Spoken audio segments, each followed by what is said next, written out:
Diante dos desafios de pais e educadores com portadores do transtorno de espectro autista, o TEA, qual a sua Uhum. recomendação para lidar com a situação?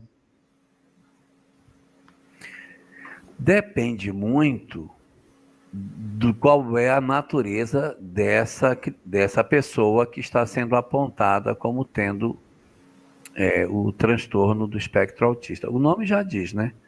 Transtorno do espectro autista. E há uma diversidade extremamente larga de fenômenos hoje tratados todos como autismo.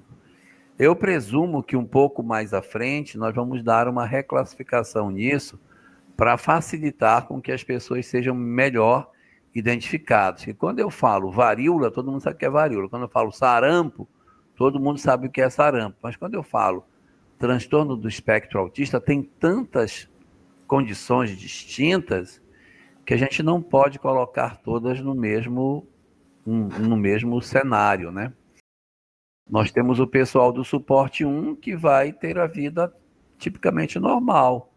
Eles vão se formar, vão fazer mestrado, doutorado, ser professor, casar, ter filhos, mas eles têm componentes de comportamento autista. Dizem que o Messi é autista, então, evidentemente, ele tem uma vida normal, mas ele é identificado como tendo essas características. Só que existe suporte 2, que é mais agravado, e tem o suporte 3, que é mais ainda.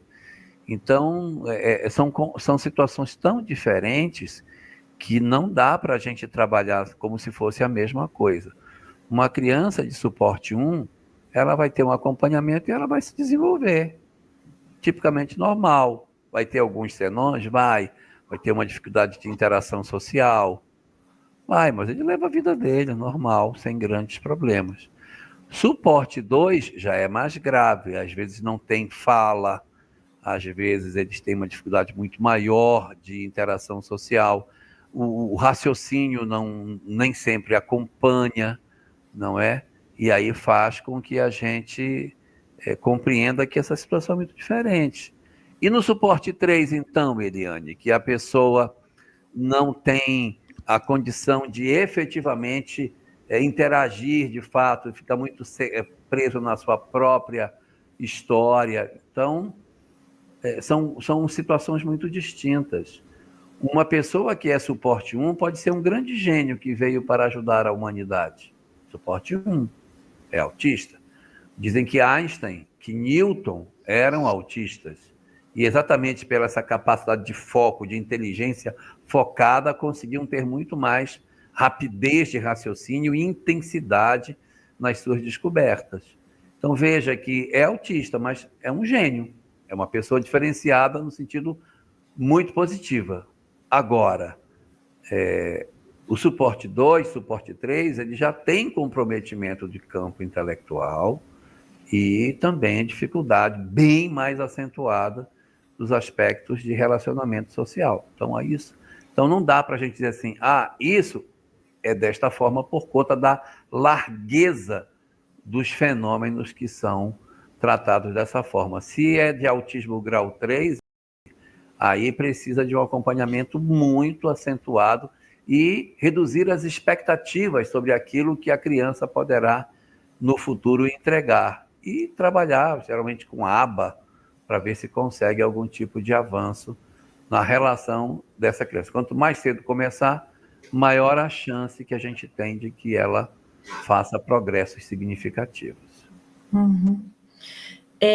A questão dele, ele pergunta sobre os desafios de pais e educadores. São duas realidades totalmente diferentes, porque o desafio dos educadores dentro do processo de educação, dentro das escolas, por exemplo, ela precisa ter um protocolo, ela precisa ter toda uma estrutura e os professores não podem continuar perdidos nesse desafio. Eles precisam de um grande apoio para poderem acolher essas crianças, não só com amorosidade, mas com técnica. Não é só jogar o menino na cadeira e deixar lá. ou botar uma outra pessoa do lado tomando conta. Eu não sei como é, porque eu não sou da área, mas é preciso que as escolas, e eu acredito que já estão se desenvolvendo, tenham um protocolo, que recebam a criança com toda a orientação, porque é um espectro, então cada criança tem um comportamento, tem um desafio, ou tem uma facilidade diferenciada, para que eles possam lidar com isso na escola. É uma questão eminentemente técnica, que exige preparo e acompanhamento. A escola precisa de apoio, ela não pode ser largada sozinha nessa. O apoio da área psicológica, psiquiátrica, enfim, da área de saúde, também para treinar, né? Agora, quando você fala o desafio dos pais, aqui nós estamos num programa espírita, então é hora de os pais, né? Na nossa sociedade está tão complicado,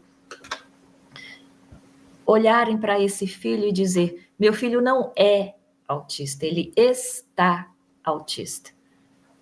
Ele está, vamos dizer, nesse processo, nesse momento espiritual dele, expressando isso na carne, às vezes é no corpo físico. Mas ele é um espírito imortal e ele vai demonstrar toda a sua grandeza um dia, né? Então, às vezes a gente tem uma criança no grau 3 e às vezes a mãe se desespera, o pai se desespera, é natural. É natural, porque a gente não sabe direito o que fazer. Mas quando você une a técnica ao amor, com todo o cuidado, né, que a área de saúde pode dar para essa criança, quando você une a fé de que o seu filho está ali, porque que por trás de todo aquele conflito que ele expressa dessa maneira, existe um espírito imortal e que ele está ali num processo de crescimento, de cura e que vai passar, isso traz um alento para os pais, entendeu? E nós podemos fazer isso para todos os tipos de limitações, quando o autismo traz a limitação, como ela já colocou em algumas vezes, não. Mas quando traz a limitação, termos essa certeza. É essencial que os pais se fortifiquem na fé, na certeza de que todas as limitações no campo físico ou mental são provisórias e que a tendência é que no mundo espiritual, em novas existências, ele se recupere e retorne à sua característica original.